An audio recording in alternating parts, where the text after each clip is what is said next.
Now, one of my favorite stories is from a former student of mine. So, as you were told, before I came to work at the university, I was working at Strathmore School. I was a high school teacher. And I made a lot of friends when I was there. Actually, most of my friends are people who are my students. One of them is right here, Naaman Ged. I'm so proud of him. So Naaman just waved to them. So I think he's speaking after me. So it's fantastic. So I have all these great talented guys that I met. And one of them was exactly where you are today now. He just finished and he was applying for jobs. And then he told me, could you look at my CV just, because we kept in touch even after he went to campus. He said, could you take a look at my CV and give me your opinion? So I looked at it. I said, what are you applying for?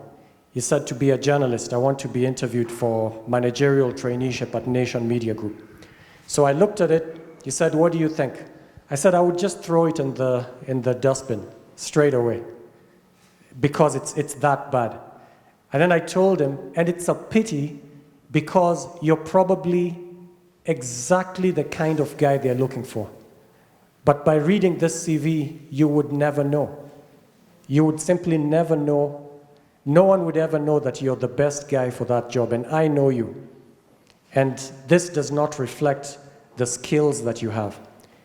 And then I challenged him to write another CV, which would be not just generic. So as Musa was saying, it shouldn't be generic. This was actually going to be radical, like totally unconventional. I'm sure the Nation Media Group guys have never seen a CV like the one he wrote. So I told him, the main mistake you made is right here in this part called hobbies. And under hobbies, he had put reading, hiking, movies. That's it. How many times have you seen a CV like that? Hobbies, hiking, reading, dancing, swimming, just something like that. I told him, this is where your CV is failing. Because that one word, reading, does not describe your pedigree.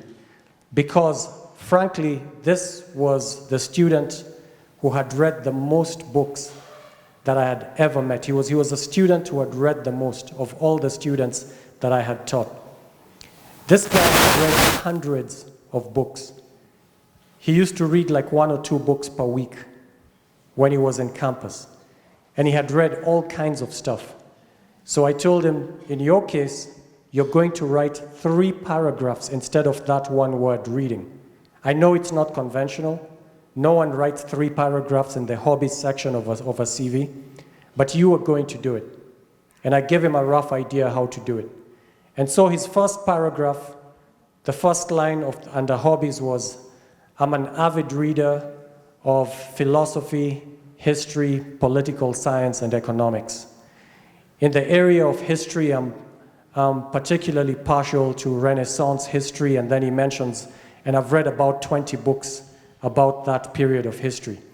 And then he says, in economics, I subscribe to the Georgian School of Economics, which I think could shape the world because it challenges this and that school of thought and all that. Then he comes to political science. He mentions all the stuff he's read. And in each of them, he's giving evidence. I've read 50 books on this. I'm very, very familiar with the works of, and then he mentions the greatest people. So by the time you read that CV, the first part is kind of standard. When it comes to hobbies, you're like, oh my God, what is this guy writing? This is crazy. But of course, the Nation Media Group guys looking at it would say this is the most knowledgeable applicant we will ever interview. He's either fake and a madman, or he's just the most talented kid we've ever met. And we're going to interview this guy. So when he showed me the CV, I told him, I guarantee you they will call you for the interview. Unless they're mad, they're going to call you for the interview. Because no one knows as much as you do. And a journalist who knows political science, economics, history, to the level you do is just a superstar. So he went for the interview. Actually, before he went, I prepped him. So we said, okay, this is what they're going to look at. We've basically set traps for them in your CV here, here, and here, where you look totally crazy, and they'll have to verify if you're for real. So you have to have answers that show that you're for real. And this is how you're going to impress them. So he went for the interview. He came back, and told me, Vincent, I have a problem now. I said, what? I said, I now have 2 job offers from Nation, because this was a panel from the TV, radio at that time, print media, and they were looking for a managerial trainee who would rotate between the different departments before finally being taken to one of the departments. But as they were interviewing him, the TV guys had just lost an anchor for one of their talk shows, and they realized this guy is so knowledgeable and so articulate that he could basically, with very basic training, very quick training, replace this anchor, because he knew enough to interview any politician or economist in the country with his level of knowledge. Basically, the panel just did not know as much as he did about those areas. And so they pulled him aside and said, look, forget what the other panelists are offering you. We're giving you a counter offer as the TV guys. So just say no to that job, accept our job, we'll pay you more. And then he asked me, so what do I do? I said, hey, that's my problem. Don't pass your problems to me. But if you want advice, I'll basically ask you, do you know which of the 3 parts of Nation Media Group you'd love to work in? Are you sure TV is your home? Is it print? Is it TV? Is it radio? Are you sure? He said, I'm not sure. So I said, well, in that case, you can take the lower paying job, rotate through the different departments, and whichever you think you fit in, you do it. You'll have just lost a year, but you'll have made the best choice. And you can always catch up because you're so talented. 1 year is nothing to you. So in fact, he chose the lower paying job just in order to know himself better. So that's the power of an unconventional CV. But the unconventional CV is powered by skills. You have to be so good that you can signal your caliber through your CV. So what I'm basically challenging you to do is, if you're in first year, 3 years from now, you should be in a position to write a CV like that. You want to have the qualities. This is not about writing. It is a bit about writing, but you're not going to write anything fake, because all you will do is you'll get yourself into the interview, and then in the interview, they'll realize you're fake. And they'll really make you squirm, and they'll punish you for having wasted their time. And you won't get the job. Especially if you position yourself like a superstar, they want to verify. So you'd better be a superstar. So what I'm challenging you to do is to become that superstar so that you can put it on your CV without lying, and you tell them as it is. And they will call you for the interview, and they will test you, and you don't care because you know you're that good. You're really ready to take any test that they want to offer you, and you will get it. One of my favorite stories is one of my own teachers at the same school. He's called Danny Fernandez, and he was kind of a very futuristic guy. So he wrote this article like 20 years ago, and he said, in the jobs of the future, it's not companies who are going to be advertising, as you were telling us, Brian. You advertise in the newspaper, I have this job, applicants should write to me, send their cover letter, CV, maybe certificates, whatever, by such and such a date with reference to this particular advertisement. That's not how the jobs of the future are going to be. So in the jobs of the future, you'll have individuals who advertise. You say, I'm a 23-year-old young man or young lady with the following skills. I'm capable of doing this, that, and that. I'm interested in working for organizations that can help me grow, especially in this sector, that sector, that sector. I hereby invite applications from organizations that are interested in hiring me. Please submit your applications. And this is what Danny Fernandez predicted, that this is what's going to happen, that you are the one who's going to be in control. Now, this might sound like science fiction to you, but it is not. If you're that good, you can actually do it. In fact, if you're that good, you don't even need to put in a standard application. You can actually break all the rules and send a letter, so you don't bother sending a CV, certificates. You just send a letter to the CEO and say, I am whatever, again, 23 years old. I am capable of making an application that does this and that in about 2 hours, because I've done it for this company and that company and that company when I was in the second year of my university. And in case you doubt me, I challenge you to bring the best person in your company, and I'll take any test, any challenge that they put forward to me. I chose your company because it's the best in the market, and I think this is where I could grow. And so I'm basically going to wait for a reply from you. If I don't hear from you by Friday next week, I'll assume you're not interested. And I will send a similar letter to your competitor, so-and-so. Guaranteed. They would be mad not to call you for an interview. Once they see how good you are, like how really good you are, they're going to call you for an interview. The last thing they want is for somebody that talented to go to the competitors. They are finished. Because if you can do what you're claiming you can do, you're probably better than their best guy already. And you're challenging the best guy to do it. By the way, I tried this out at my own interview. So right after campus, I was interviewed for a job with PricewaterhouseCoopers. It's a long interview, several steps. And basically, when I reached the final stage where I'm now being interviewed by the partner, I knew what he was going to ask me. So I had claimed that I had made applications, computer applications, that I used to do that over the holidays, and that I'd done it for Strathmore College, as it was known at the time.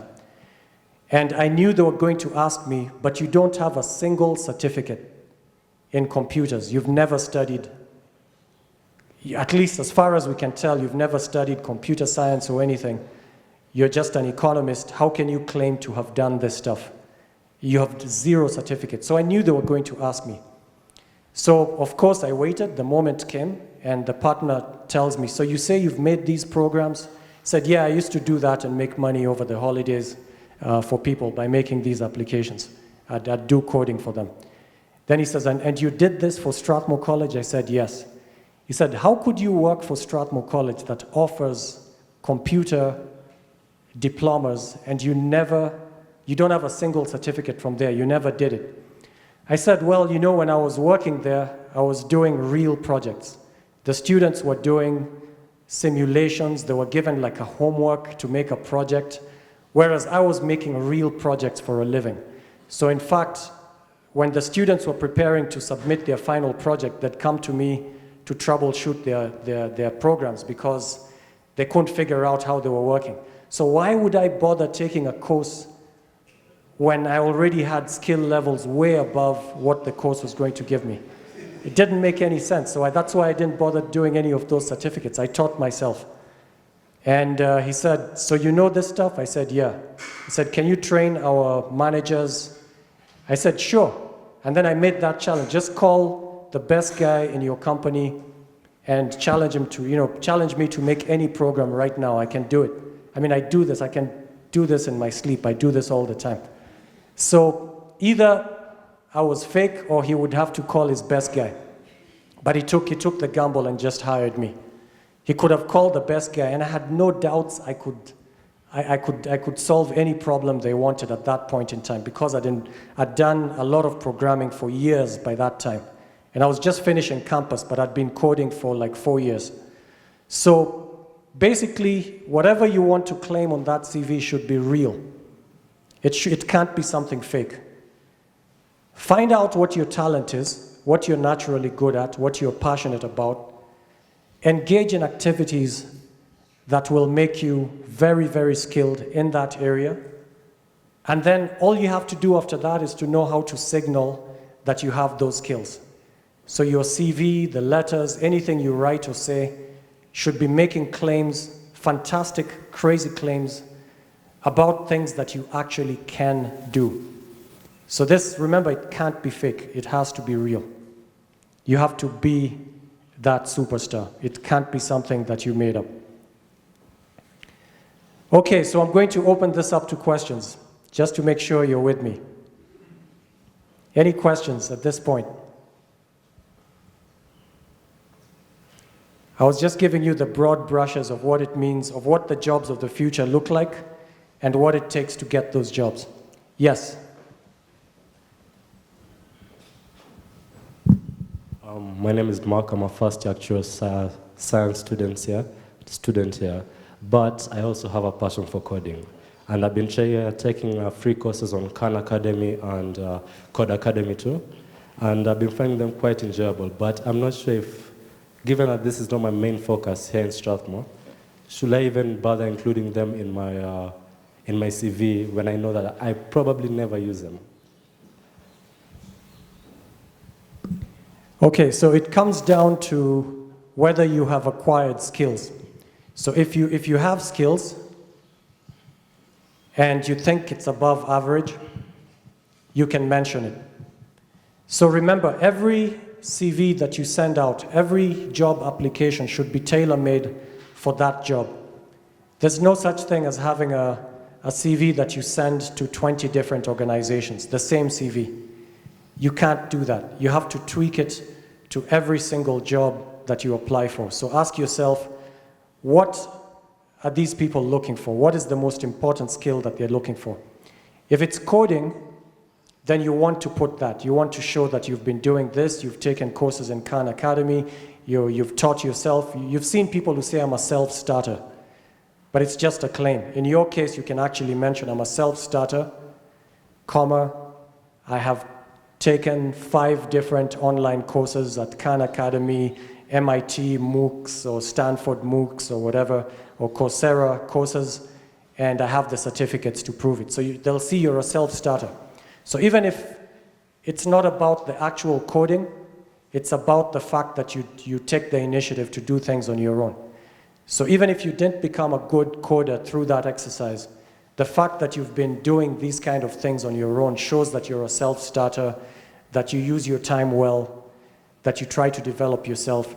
And it's all a question of what are they looking for. And then you put up front and center what they're looking for.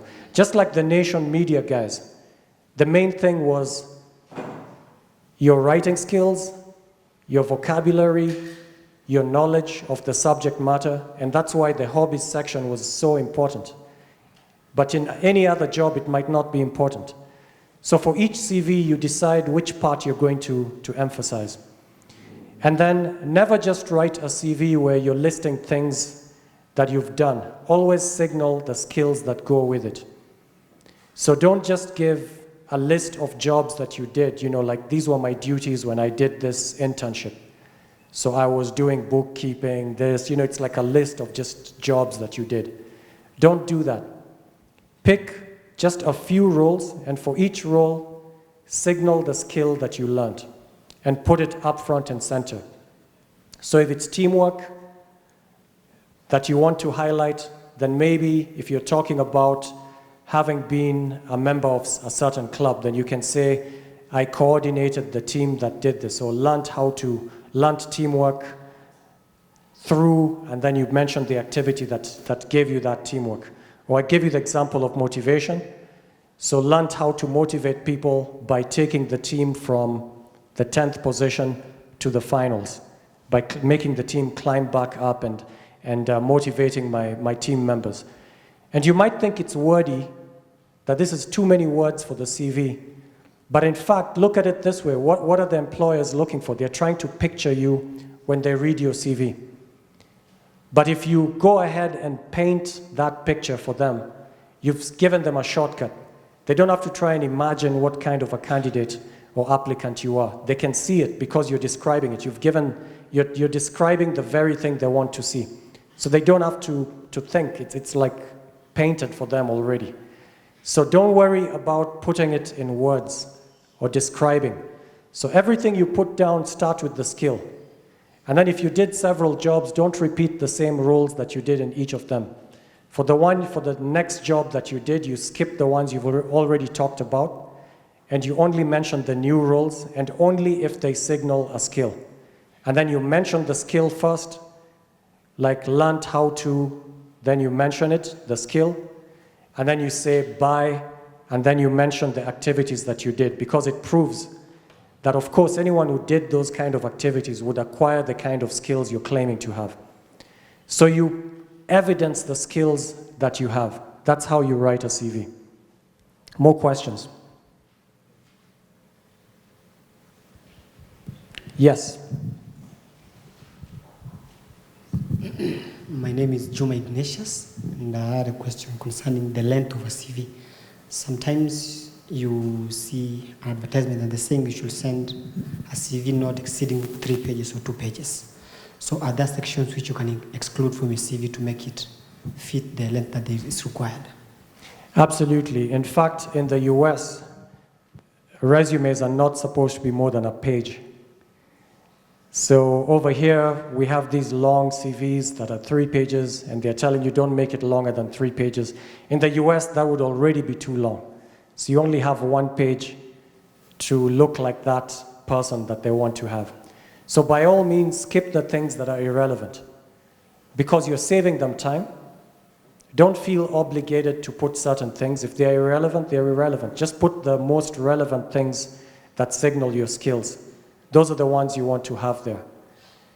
If it's your grades, fine. If it's not your grades and you just give, BA in this, you don't have to give all the courses that you took in campus.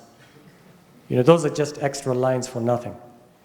Remember, it's not about which degree you have or the grades that you got. It's about the skills that you have. So the letter that I told you that you could write to an employer, you need not even mention which degree or certificate you have. It's the skills that you have. The only reason they ask for certificates is because they think the certificates signal skills. Surely somebody with a degree must have the following qualities. And then they get disappointed over and over again, because it doesn't always signal skills. Now, if you jump all those steps and tell them this is what you're looking for, that's exactly what I have. And I have it not because I took a certain course or got a certain grade, but because I did certain things. And so if you can mention the things you did, which only a highly skilled person could do, you're halfway there. You've given them the evidence they're looking for. And if you're good enough to challenge them to test you, even better. It might come across as arrogant a little bit, but if it's the truth, then you're the person they want. So feel free to remove the parts that are not doing any, they're not serving any purpose on that CV. Make every line count. If that line doesn't need to be there, why are you putting it there? Just because it's in the template that people gave you doesn't mean you have to put it there. And you're not going to be faulted for it because, oh, look at this CV, it doesn't even follow the normal conventions. That only applies if the CV does not signal how good you are. If it's a generic CV that has even omitted parts that people normally put, they'll fault you for that. But if every line is doing work and showing how good you are, they'll turn a blind eye to all the things you didn't mention. It's now irrelevant whether you mentioned your primary school or not, because you're the guy they want. So they're going to turn a blind eye to everything else. Even just your lack of certificates in whatever you're claiming to be good in. It's irrelevant if you have the skills and you can prove it. And you have referees at the place where you did that project or worked. You've got the evidence right there. It's more powerful than any CV, than any certificate, any degree, any grade. So feel free to throw out the parts that don't do any work. Every line should be doing some work. Before you put a line on that CV, you say, why am I putting this line here at all? What is it signaling about me?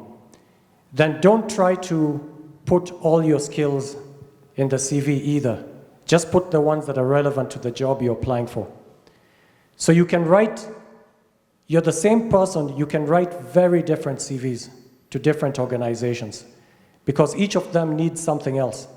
So if it's an organization where you'll be leading a team, then most of the examples of things you've done in that CV should be about teamwork. So you'll be talking about the clubs that you belong to, the teams that you led, the projects that you led, and in all of them you're talking about different aspects of teamwork, be it motivation, be it psychology, understanding people, be it knowing how to compensate people, be it dealing with different kinds of people. By the time they finish reading the CV, they're like, this is the team leader we're looking for. And then for someone else, for another CV, maybe they're looking for someone who's detailed, who pays attention to details, is systematic. Then now you start giving examples of things you've done that would have made you that kind of person. So it's a different CV. It's all about being systematic. It's not about being a team leader. And you're the same guy, but you're just picking and choosing different events and things you've done in your life that would position you or would signal you as somebody who's seriously skilled in that area.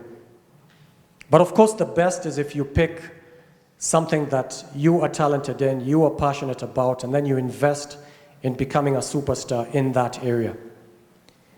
And remember, it's not about the grades that you're going to get. I'm not downplaying grades, they're important. You need a certain minimum for them to even look at you, especially if they're very strict on requirements. But if you're a superstar, they'll turn a blind eye to the requirements. So where you really want to be is being a superstar, which means you have to spend your time doing things that give you skills.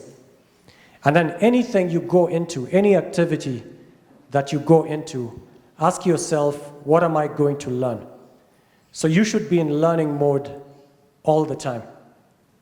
So let's say, even when you get that first job, a lot of students here at Strathmore, when they're about to go on their first job, will have a conversation. And I'll tell them, I'm giving you one target for your first job, and that's to understand people. So psychology, your first year, if we meet again 1 year from now, I want you to be very, very knowledgeable in psychology. You're going to meet all kinds of bosses, some that you like, some that you don't, some that are very authoritarian, very micromanaging, others who are laissez-faire, laid back, others who seem to be laid back, but when you least suspect it, they'll just come and hammer you, but you didn't see it coming because of being laid back all the time.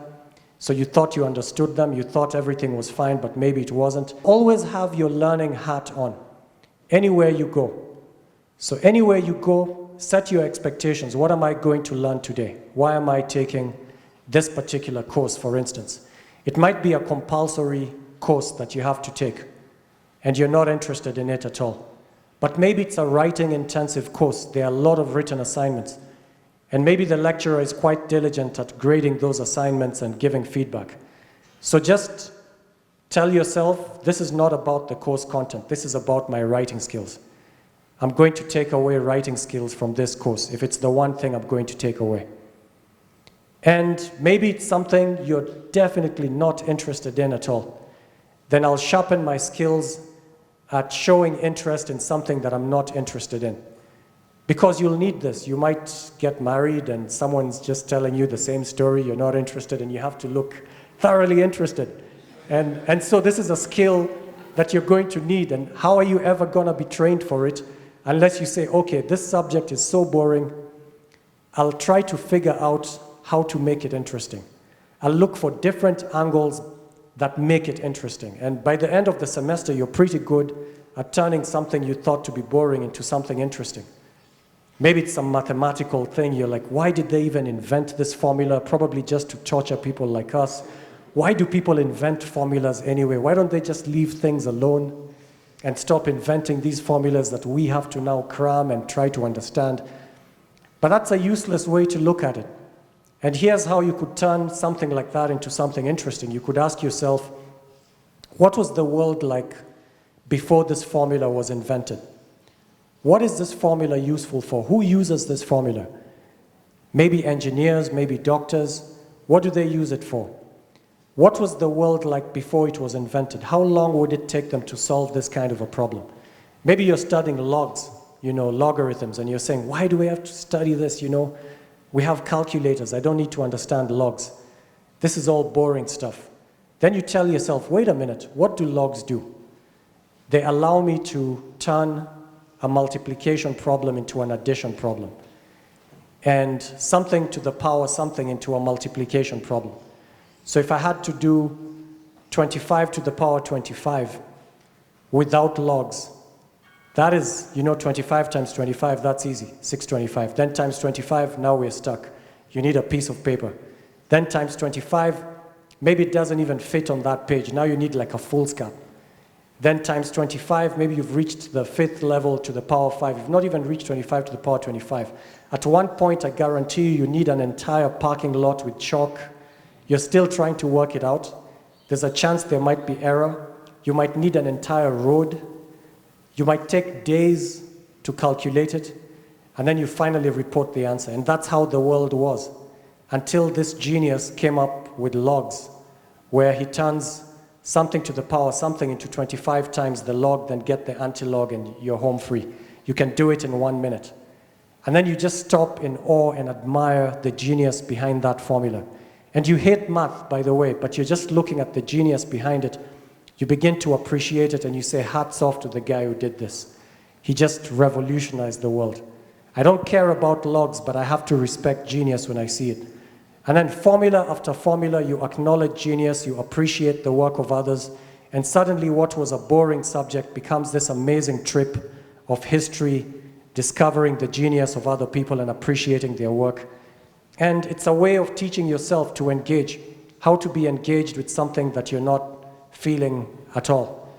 So every time you walk into an activity, be it a class, a club, an internship, a volunteer opportunity, ask yourself, what's the takeaway in terms of skills?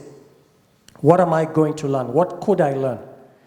And remember, it's not the same, it's not as if there's only one job that can teach you one skill. You can actually learn any skill you want from any job if you decide that that's your focus. You can pick any job and it'll teach you how to be on time, because you have to be on time for it, and maybe that's what you're trying to learn. Or you're trying to learn how to deliver your assignments on time. And that's what you want to get. I want to be the sort of person, when I'm an entrepreneur, my clients know I deliver on time. You won't get it from the day you decide to be an entrepreneur. You have to have it before you become an entrepreneur. How do you learn on-time performance? By deciding to go for it. It could be in the course you're taking, I want to deliver my assignments on time, no excuses. Even if I've been partying all night, this thing is to be delivered at 11, I'm gonna deliver it. I won't excuse myself, I won't lie and try and buy time, I'll actually deliver. And then you realize, yeah, after you've done that several times, it becomes part of you. You always deliver on time. And you can learn it from any course, from any job. It's just your focus. Or the same job could now teach you something else, how to engage with people. So it depends on what you want to learn. Pick a skill and then look for opportunities to grow it. And keep growing it until you're a superstar in that skill. And then all you ever have to do after that is signal it. Look for people who are ready to pay a lot of money for someone who has those mad skills. And then you signal it. I actually do have those skills, and I can prove it because I've done this and that, and I welcome you to test me. Thank you, Dr. Ari. Mine is my name. You're such a powerful motivator, especially in an afternoon like this. I love it. So, thank you. My question is much inclined to the volunteerism, or rather the volunteering, not the volunteering, the NGO sector. For those of us, like I'm a very vibrant person on that side. So you find that sometimes we get so many courses to volunteer in. It could be a day, it could be a week or two. But after you get out of such a volunteering course, you might not have anything to show, like a certificate or a participation or whatever. And maybe after some time, you reach a point whereby you need to prove to someone, somewhere that, of course, whatever you're saying, you ever did it at one particular point. And it becomes so difficult for you to maybe start tracing back, getting those people whom you worked with at a particular course to recommend you at a particular time. So how do I go about that in a situation whereby I'm supposed to really prove that I ever happened to offer skills over there, and even like the most famous testimonial that is always given is, I'm a team leader, or I volunteer so much. but you really don't have a lot of things to, or a lot of certificates to show that you ever did. That is one. Then number two is in the corporate sector. I want to believe that the corporate sector and the non-governmental sector works. There is, of course, something that is different in the two sectors. So what would you say that is? What would you say that is, as far as maybe the hiring or the shortlisting is concerned? Thank you. Okay, thanks, Maina. So I'll start with your second question. So typically in the corporate sector, they're looking at the bottom line, they're trying to make profits, and they're looking for somebody who can help them to do that. Now in the NGO sector, they have a cause, they're trying to help certain people, and they're looking either for somebody who's very compassionate, who would be comfortable doing that kind of work, or somebody who has skills that can help them to do better. So it could be customer facing, like maybe you're the one helping those disabled people, or it might even be behind the scenes. Maybe you're very good at fundraising and you would do an excellent job of raising funds for them, writing grant applications, so maybe your writing skills might be important there. So there, you have to look at each sector and see what they're likely to look for. And in some cases, the skills are transferable from one sector to the other. In terms of how you keep a record, keep in touch with the people you worked with. So don't just walk out the door and lose touch with them. So every now and then, shoot them an email, ask them how they're doing, tell them, by the way, I noticed you in the news, well done, I'm so proud of having worked for you folks. And then you maintain that contact, and then you can put them as your referee. And so even if they move to a different organization, you're in touch with them. You can always put them as your referee, and they'll come through for you if they ask for a reference. You can also leave a paper trail yourself. I don't really recommend this, but you can do it. I don't do it myself, but you could get yourself in the news. You could be featured for what you did, and then that's now stuck. It's sort of like cast in stone as far as the internet is concerned. You can always refer to an article featuring your work, the things that you did. Maybe you appeared on a television program or whatever it is, you can always point out to that. Now, in terms of which volunteering opportunity should you go for, because there are so many, which cause, so even though you didn't frame it as a question, but I think you did ask that, you know, there are so many causes, which one do you go for? So I believe that each of us has a particular cause that has his or her name written on it. So there's a cause that you were born to solve. You know, there's a problem that you're uniquely called to solve. So giving a personal example, when I was in the US, a friend of mine who was a librarian in a prison invited me to speak to the prisoners. And I said, look, I have no idea what to tell them. You know, I've never been in a prison. I have no idea. He said, no, I'm not taking no for an answer. You figure it out. Send me a topic and just show up. But I'm not taking no for an answer. So I cracked my head. I said, okay. I sent him a topic, just playfully. I said, how to be the richest person on the planet. So tell them I'll talk about that. And so he advertised that in the prison. This is in upstate New York. And I showed up on my way there. As I was driving there, I'm like, if I don't deliver on this topic, they're gonna kill me, because these are prisoners. And then as I was going there, I was like figuring it out, because I was studying the psychology of meaningful work, how to create meaningful experiences. And then I started thinking, what could anyone possibly tell me as a prisoner that could lift up my spirits? And then I figured out a message that I thought would resonate with them. And so as I started talking to them and removing all the assumptions they had about how their future was bleak, even if they came out, nobody would employ them, people would look down on them, their life was basically a mess, and even their current life was a punishment. So it was just dark and bleak.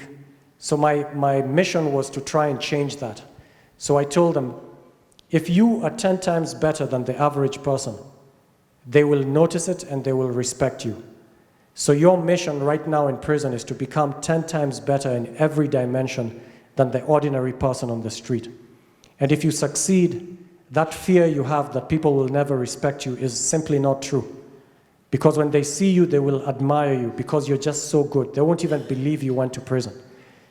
And you can even tell them openly, I went to prison. They're like, who would believe that? And then you say, precisely because I went to prison, I became this good. And then they'll say, how the heck did you do that? And then you tell them, prison is like boot camp. Soldiers have skills that ordinary people don't have because they have incredibly hard training. And the greater the weights you lift, the stronger you become. So the more punishment you get, the stronger you can become. Or you can actually just collapse under the weight of the punishments you're getting. The choice is yours. See it as a punishment or see it as a training opportunity. And then I could see them getting very excited, and the hope was kind of getting back in their eyes. And then I realized all the training, everything I'd been doing, actually positioned me to help solve this problem. So my knowledge of the psychology of meaning, how to create meaning in situations where things look meaningless, no purpose. And then just being a teacher, so you're used to standing in front of people and talking to them. You combine that knowledge and that skill. I'm positioned to help prisoners. So now I'm pretty sure that's one of the problems that I was born to help solve, to put hope in the hearts of people who find their lives are hopeless. So I was at a committee the other day, and basically I was telling them, guys, this is not really committee maximum prison. This is the Harvard of Kenya. For you, this is your Harvard. This is your Finnish school of African gentlemen. By the time you're through with committee, if you follow this formula I'm giving you, you will be so much better than the average person in terms of your character, your personality, the skills that you have. Because you can use, like I told you, anything, any situation to teach yourself anything. It's just your focus. This is what I want to learn from the next 1 hour. And anything is an opportunity to learn. So I told them, just stop thinking of yourself as a prisoner. Think of yourself as a person in intense training, at the end of which you will be exceptionally skilled, much better than the average citizen. And it's possible. So I consider that that's the mission that had my name on it. Vincent, you're meant to help prisoners. So try and do that. So you have your own mission, Minor. You have to figure out who you are, what you've done up to now, what skills it's given you, which problem are you best positioned to solve? And then dedicate yourself to it. Try and dedicate yourself to the problem that has your name written on it. So discover it. So in addition to your career, or in fact, if you can make that your career, even better. So you dedicate your life to solving one of the world's greatest problems by applying your talent and skill to that problem. How are we doing for time? We're actually done. Okay. Yes. All right. Thank you very much. Yes, we're actually done. So I think we can do better than that, guys. Thank you.